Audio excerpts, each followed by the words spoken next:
Minsan, mapapaisip tayo, bakit parang walang nakaintindi sa akin? Bakit ang hirap ipaliwanag ng mga pangarap ko? Bakit kapag nagsasalita ako tungkol sa mga plano ko, parang walang naniniwala? At minsan, mapapatanong ka na lang, may tao pa bang tunay na makaintindi sa akin? Kanegosyo, may isang katotohanan na mahirap tanggapin. Hindi lahat ng tao ay maintindihan ang pangarap mo.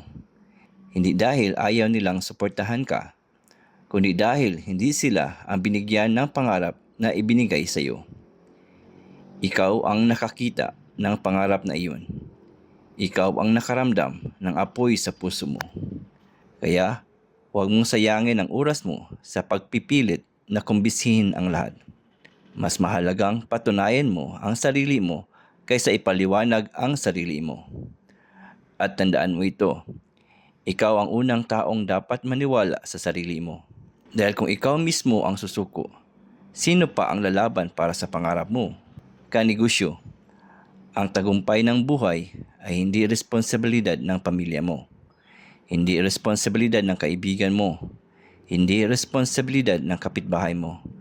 Responsibilidad mo yun. Kaya huwag mong hintayin na may umintindi sa iyo bago ka kumilos. Kumilos ka kahit mag-isa. Magpatuloy ka kahit walang pumapalakpak. At balang araw, ang mga taong hindi nakaintindi sa iyo noon, sila rin ang magtatanong kung paano mo nagawa. Maniwala ka sa sarili mo, simulan mo ngayon, dahil ang pinakamahalagang taong dapat umintindi sa pangarap mo ay ikaw mismo.